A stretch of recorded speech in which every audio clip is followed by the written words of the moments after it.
নমস্কাৰ। আমি আজি আলোচনা কৰিবলৈ ওলাইছোঁ এটা ক্লাছ 12ৰ এটা কবিতা, খুব ধুনীয়া কবিতা, keeping quiet, which is written by Pablo Neruda. খুব ইম্পৰ্টেণ্ট আৰু ধুনীয়া কবিতা এইকাৰণে কৈছোঁ যিহেতুকে এই কবিতাটোৱে আমাক জীৱনৰ কিছুমান প্ৰয়োজনীয় কথা কৈছে, যিটো মানৱ জীৱনত আমাৰ খুবেই প্ৰয়োজন, যিহেতুকে আমি খুব ব্যস্ততাৰ এখন সমাজত বৰ্তমান আছোঁ। গতিকে এই ব্যস্ততাৰ সমাজখনত আমি মানুহে কাক পাহৰি গৈছোঁ? আমি নিজকে পাহৰি গৈছোঁ, যাৰ ফলত সমাজখন এটা বেলেগ এটা দিশলৈ গৈ আছে। গতিকে আমি কি কৰিব লাগে? আমি নিজক বুজি পাবৰ কাৰণে আমি কি কৰিব লাগে, সেই কথাখিনি ইয়াত উল্লেখ কৰিছে।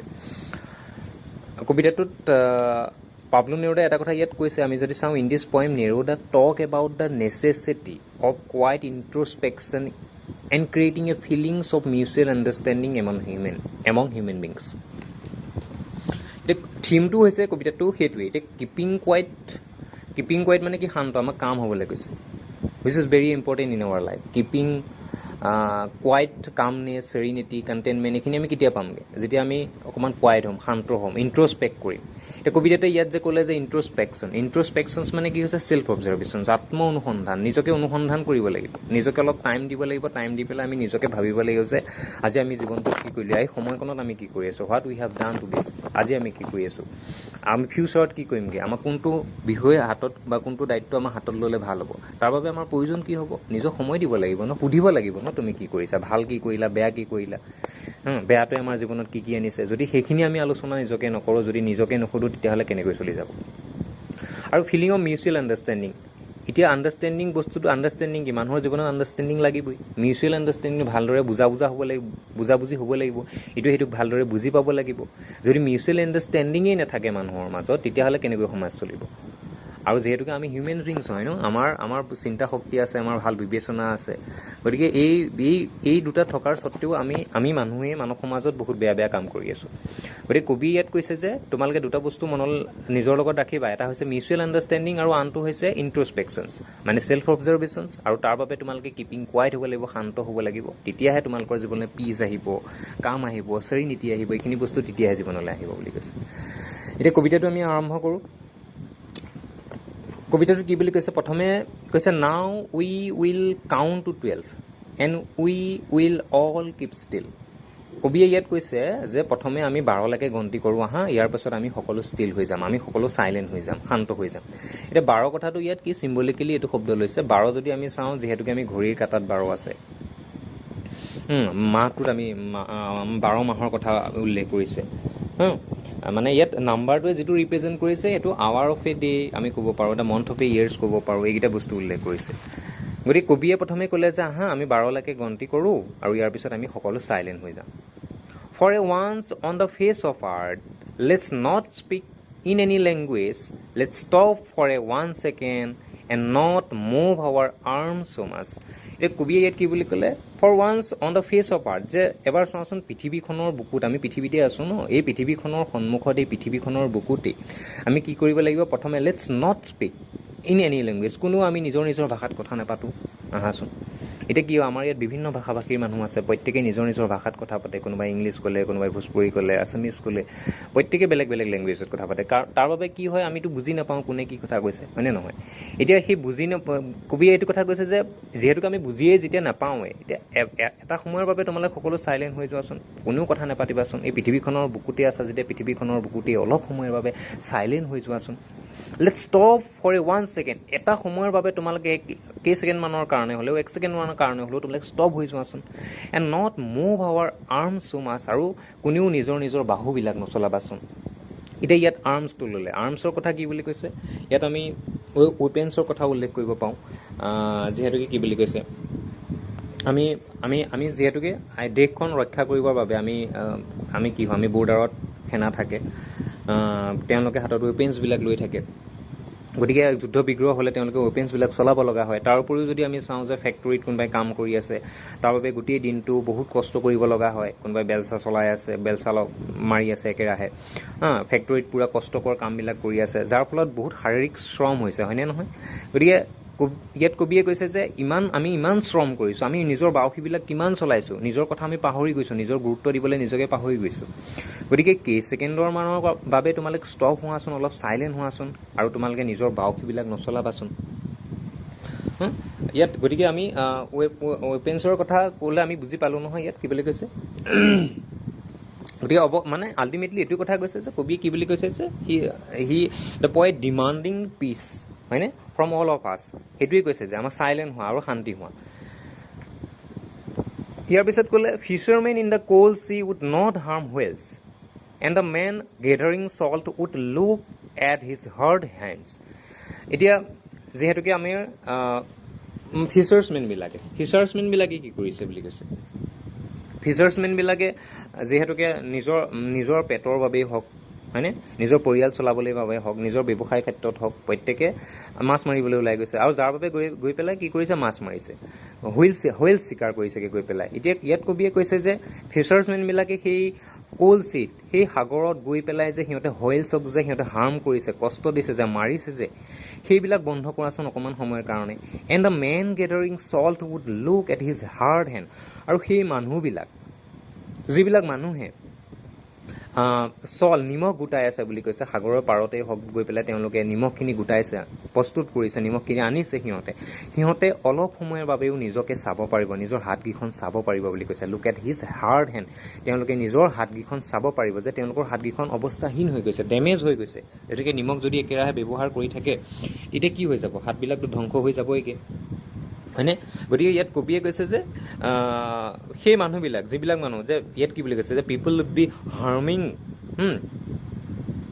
আদাৰ্ছ লিভিং বিংছ হয়নে মানে আমাৰ যিবিলাক লিভিং স্পিচিছ আছে সিহঁতবিলাকক আমি হাৰ্ম কৰিছোঁ সিহঁতক কষ্ট দিছোঁ ইডাৰ ফৰ ফুড হয়নে অৰ টু আৰ্ণ আমি এইবিলাকৰ কাৰণে কৰিছোঁ গতিকে সেই মানুহখিনিকো কৈছে অলপমান সময়ৰ বাবে আপোনালোকে সেইখিনিও বাদ দিয়কচোন বা নিমখ আপোনালোকে নুগুটাবচোন অলপমান সময়ৰ বাবে আপোনাক চাইলেণ্ট হওক কিপিং কোৱাইট হওক তেতিয়া আপোনালোকে যদি কিপিং কোৱাইট হয় যদি ইণ্ট্ৰস্পেক্ট কৰে যদি শান্ত হয় তেতিয়াহ'লে সেই মানুহখিনিয়েও নিজৰ হাতকেইখন এপালৰ অকণমান সময়ৰ বাবেও চাব পাৰিব হয়নে ইয়াৰ পিছত কৈছে those who prepare green wars war with gas war with fires victory with no survivors would put on clean cloth and walk about their brothers in a shade doing nothing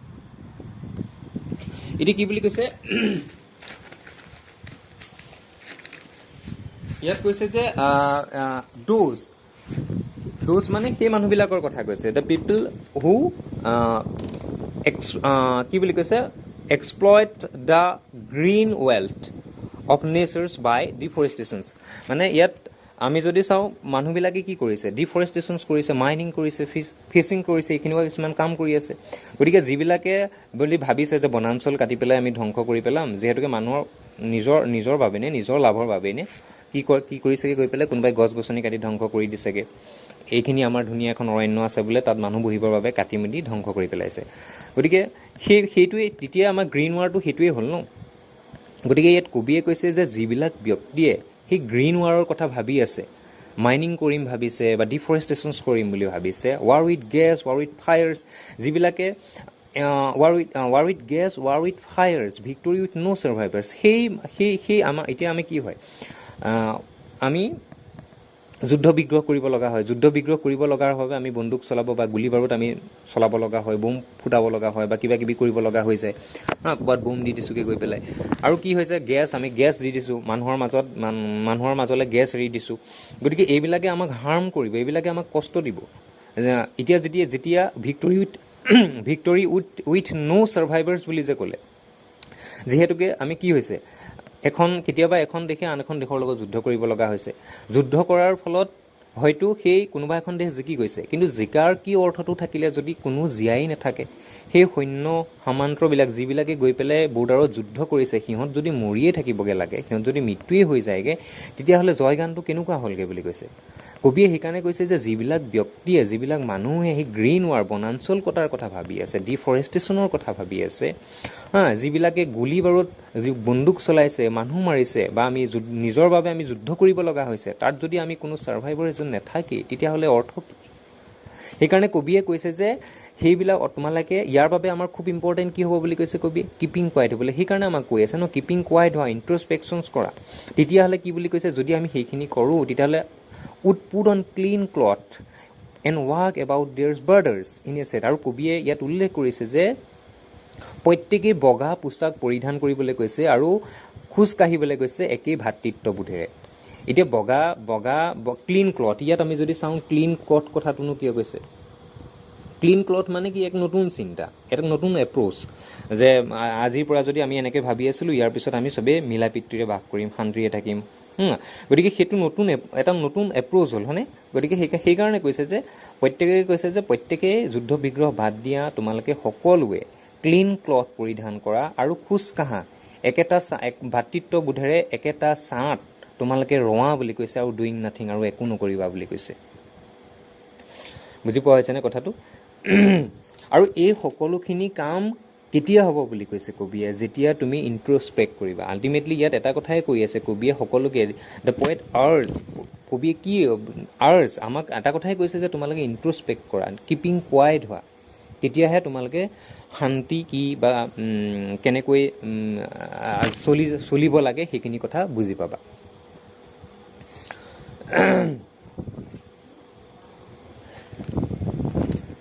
ইয়াৰ পিছত ক'লে যে what I want should not be confuse. কবিয়ে ক'লে যে এতিয়া মই যে তোমালোকক যিখিনি কথা কৈ আছোঁ, তোমালোকে তাত কনফিউজ হ'ব নালাগে।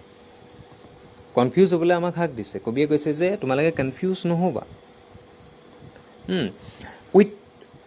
With total ইনএক্টিভিটি। টোটেল ইনএক্টিভিটি মানে হৈছে, কবিয়ে কৈছে যে তোমালোকে কনফিউজ নহ'বা। মই তোমালোকক এইটো কথা নাই কোৱা যে তোমালোকে টোটেল ইনএক্টিভিটি হৈ যায়, একদম কাম বন নকৰাকৈ চাইলেণ্ট হৈ যোৱা, ঘৰতে বহি পেলাই, মানে ৰাতিপুৱা ভাত সাজ খাইছা, খাই পেলাই বিচনাখনত গৈ পেলাই দিনটো শুই আছা। গতিকে কবিয়ে যিহেতুকে ক'লে চাইলেণ্ট হ'বলৈ, আমি চাইলেণ্ট হৈ থাকিব লাগে, একো কাম কৰিব নালাগে, সেইটো কথা নাই কোৱা। টোটেল ইনএক্টিভিটি নাই কোৱা। আমাৰ যিখিনি গতানুগতিক আমাৰ কৰ্ম, আমাৰ সেইখিনি আমি কৰি যাবলৈ কৈছে। কিন্তু ইয়াত বাকীখিনি কথা এনেই উল্লেখ কৰিছে, যিখিনি আমি কৰিবলগীয়া কাম, তাৰ উপৰি যিখিনি আমি নকৰিবলগীয়া কাম কৰি আছোঁ, সেইখিনি বাধা আৰোপ কৰিছে। গতিকে কবিয়ে কৈছে যে মই যে ক'লোঁ what I want should not be confuse, যিটো কথা কৈছোঁ তোমালোকে কনফিউজ হ'ব নালাগে। উইথ টোটেল ইনএক্টিভিটি, তোমালোকে টোটেল ইনএক্টিভিটি নহ'বা, একো কৰ্ম নকৰাকৈ তোমালোকে নাথাকিবা। Life is what it is about, যে জীৱনটো এনেকুৱা, আমি এনেকৈ চলি যাবই লাগিব। I want no' truck with death. কবিয়ে কি বুলি কৈছে? I want no' truck with date.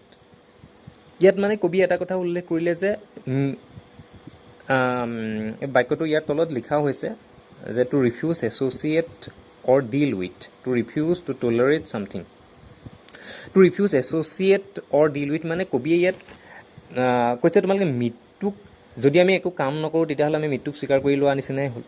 গতিকে কবিয়ে কৈছে যে তোমালোকে, মই একো কৰ্ম কৰিবলৈ তোমালোকক মানা নাই কৰা, তোমালোকে একো যদি কৰ্ম নকৰা তেতিয়াহ'লে মৃত্যুক স্বীকাৰ কৰি লোৱা নিচিনাই হ'ল। গতিকে মই সেইটো, তোমালোকে একো কাম নকৰিবা, কোনো এটা বিষয়ৰ লগত জড়িত নহ'বা, সেইটো ক'বলৈ মই মানা, সেইটো নকৰিবা বুলি কৈছে ইয়াত।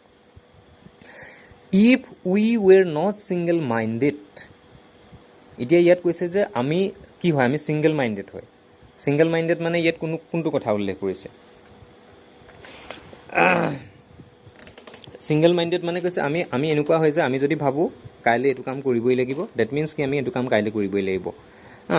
আমি যিকোনো প্ৰকাৰে গৈ হ'লেও সেই কামটো কৰিবই লাগিব। ৰাতি বেলি আমাৰ টোপনি যায়, গোটেই ৰাতিটো আমাৰ একেখিনি কথাকে আমাৰ মনলৈ আহি থাকিব, কামটো নোহোৱালৈকে এইখিনি আমাক টুকুৰিয়াই থাকিব, খুন্দিয়াই থাকিব, কামটো কেতিয়া হ'বগৈ।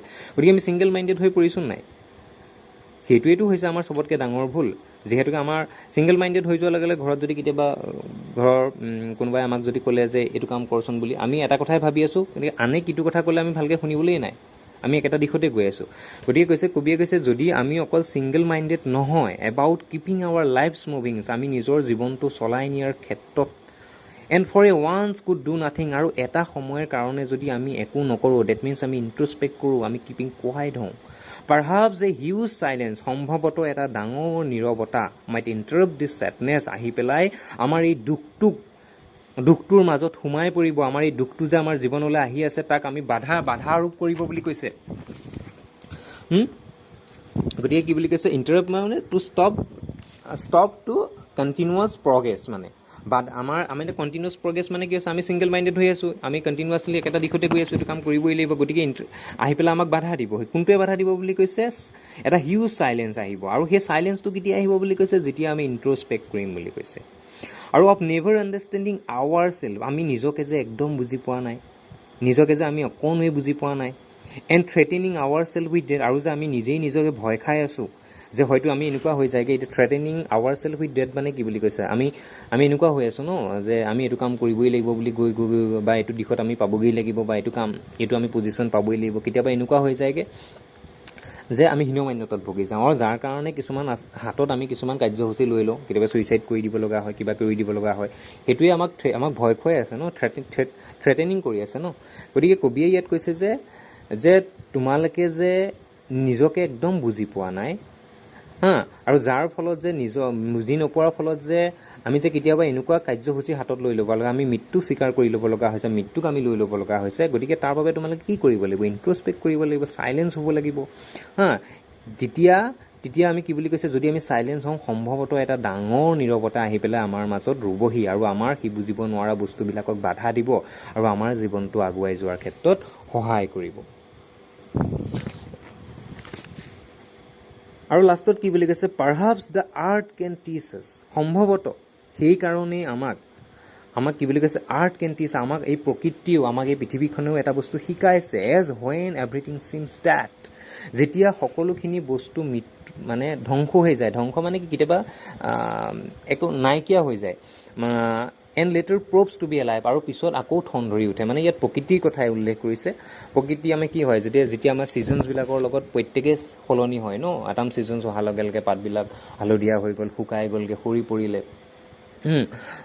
গতিকে উইণ্টাৰৰ সময়তো আমাৰ প্ৰব্লেম হৈ যায় গতিকে এতিয়া কি বুলি কৈছে সেই যেতিয়া আকৌ ইয়াৰ পিছত যেতিয়া আমাৰ আকৌ বসন্ত আহে বসন্ত অহাৰ লগে লগে কি হৈ যায়গৈ আকৌ নতুনকৈ গছ বনবিলাকে ঠন ধৰি উঠে মানে কি ইয়াত প্ৰকৃতিয়েও কৈছে যে আমাৰ টাইমছ আহে আমাৰ এটা সময়ত আমিও নিজৰ পোচাক সলাব লগা হয় আমি নিজৰ মুঠ সলাব লগা হয় আৰু ইয়াৰ পিছত আমিও ঠন ধৰি উঠোঁ এতিয়া এইটোৰ যোগেদি কবিয়ে আমাক তাকেই বুজাইছে যে যেনেকৈ প্ৰকৃতিও সলনি হয় প্ৰকৃতিৰ গালেও সেই এনেকুৱা এটা সময় আহে যিটোৱে প্ৰকৃতিকো পাতবিলাক শুকুৱাই পেলায় প্ৰকৃতিৰ বৰণটো সলনি হৈ যায় দেখিলে আমাৰ এনেকুৱা লাগে যে প্ৰকৃতি বেয়া হৈ পৰিছে কিন্তু ইয়াৰ পিছততো ঠন ধৰি উঠে গতিকে আমাৰ জীৱনত হয়তো তেনেকুৱা মুহূৰ্ত আহিব পাৰে আমি দুখ কষ্ট পাব পাৰোঁ জীৱনত বহুত কষ্ট আহি যাব পাৰে কিন্তু আমি কি কৰিব লাগিব ইন্ট্ৰস্পেক্ট কৰিব লাগিব আমি কিপিং কোৱাইট হ'ব লাগিব তেতিয়া যদি আমি সেইখিনি বস্তু আমাৰ জীৱনলৈ আহে তেতিয়াহ'লে কি বুলি কৈছে আমি ইন্ট্ৰস্পেক্ট যদি কৰোঁ তেতিয়াহ'লে আমি জীৱনটো আকৌ আগুৱাই লৈ যাব পাৰিম গতিকে তোমালোকে কবিয়ে ইয়াত প্ৰকৃতিক লৈ পেলাই আমাক বুজাব বিচাৰিছে প্ৰকৃতিলৈ চোৱা প্ৰকৃতিয়ে যেতিয়া সলনি হৈ ধুনীয়াকৈ স্প্ৰিঙত আকৌ ধুনীয়াকৈ ফুল হয় বসন্ত ধুনীয়াকৈ আহে মনোমোহা হয় গোটেই পৰিৱেশটো ঠিক একেদৰে তোমালোকৰ জীৱনতো সেই শান্তিবিলাক আহিব যদি তোমালোকে ইন্ট্ৰস্পেক্ট কৰা আৰু লাষ্টত ক'লে now I will count to 12 আৰু এতিয়া মই 12লৈকে গন্তি কৰিম and you keep quiet and I will go' to আৰু তোমালোকে শান্ত হ'বা আৰু মই ইয়াৰ পৰা যামগৈ আৰু অৱশেষত কবিয়ে সেইটোকেই ক'লে যে তোমালোকে 12লৈকে গন্তি কৰা আৰু নীৰৱ হোৱা ইন্ট্ৰস্পেক্ট কৰা তেতিয়াহে তোমালোকে গোটেই জীৱনটোক ধুনীয়াকৈ বুজি পাবা গতিকে the poem is all about the introspections to study Euro self to analyse your self যদি আমি এইখিনি কৰোঁ তেতিয়াহ'লে আমি আগবাঢ়ি যাব পাৰিম বুলি কৈছে তাৰ অবিহনে আমি জীৱনটো চলাই নিয়াৰ ক্ষেত্ৰত বহুত অসুবিধা পাম গতিকে কবিয়ে ছাজেষ্ট কৰিছে যে কি বুলি কৈছে আমি যদি ইন্ট্ৰস্পেক্ট কৰোঁ definitely will be able to understand the true purpose of our life আমি নিজৰ জীৱনৰ যিটো উদ্দেশ্য আমি তাক বুজি পাম বুলি কৈছে হয়নে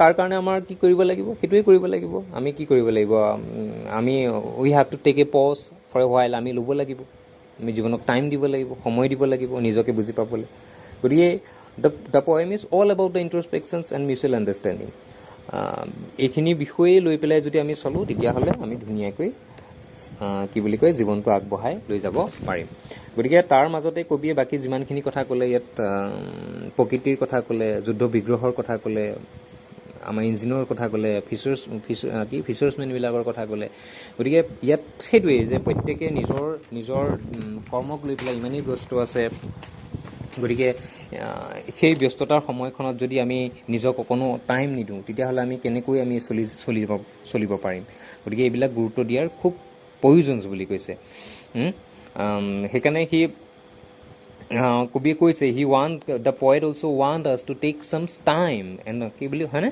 and analyse the result of our deeds আৰু এনালাইজ কৰিবলৈ কৈছে আমি যিখিনি কৰ্ম কৰিলোঁ সেইখিনি কথা ভাবে গতিকে আৰু আমি এটাই কথা কওঁ, কবিতাটোৰ মাজে মাজে যিমানকেইটা মেইন শব্দ, হি অলছ' প্ৰমোটিং দ্য ব্ৰাদাৰহুড, হয় নহয়, পিচ, ইউনিটি, এইটো কথা উল্লেখ কৰিলে, সেইখিনি কথাও খুব ইম্পৰ্টেঞ্চ।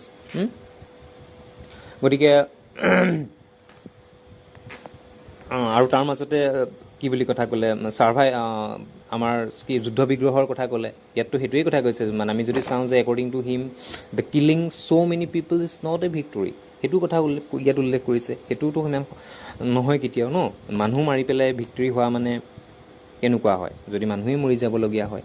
গতিকে কবিয়ে আল্টিমেটলি এটা কথাই কৈছে যে তোমালোকে ক্ৰিপিং কোৱাইট হোৱা, নিজকে আত্মসনুসন্ধান কৰা, ছেল্ফ এনালাইজ কৰা, অবজাৰ্ভেশ্যনছ কৰা, যিহেতুকে আমি হিউমেন বিংছ হয়। আৰু সেইখিনি কৰিবৰ বাবে আমি নিজকে সময় দিব লাগিব, অকণমান সময়। আমি জীৱনটোত বা আমি বৰ্তমান সময়ত কি কৰি আছোঁ, সেই এটা সময় লৈ পেলাই আমি নিজকে চিন্তা চৰ্চা কৰিব লাগিব। আৰু সেই সময়বিলাক চিন্তা চৰ্চা কৰি পেলাই ভাল বেয়াটো আমি আৱিষ্কাৰ কৰিব লাগিব, আৰু তাৰপিছত আমি আগবাঢ়ি যাব লাগিব। আৰু এইখিনি কাম যদি কৰোঁ, তেতিয়াহ'লে এক্সোটিক মুভমেণ্ট হ'ব, আমাৰ জীৱনলৈ এটা ছাডেন ষ্ট্ৰেঞ্জনেছ এটা আহিব, হয়নে? গতিকে যদি নিজকে ইণ্ট্ৰস্পেক্ট কৰোঁ, নিজকে আমি অকণমান সময় কিপিং কোৱাইট হওঁ, তেতিয়াহ'লে আমি কি বুলি ক'ব, সেই ফিচাৰ্ছমেনবিলাকে, সেই নিমখ গোটাই থকা মানুহখিনিও they also' get chance to study Euro self, হয়নে? গতিকে টু ষ্টাডি দেম চেল্ফ, হয় নহয়, they also' get chance to study themself. গতিকে এইখিনি কথা কৈছে ইয়াতে। আৰু মেইনলি কবিতাটো সেইটোৱেই আৰু ইণ্ট্ৰস্পেকশ্যনৰ কথা কৈছে। এই কবিতাটো খুব এটা ধুনীয়া কবিতা, ভালকৈ পঢ়িলে আমি ধুনীয়াকৈ বুজি পাম কথাখিনি। হ'ব তেতিয়া।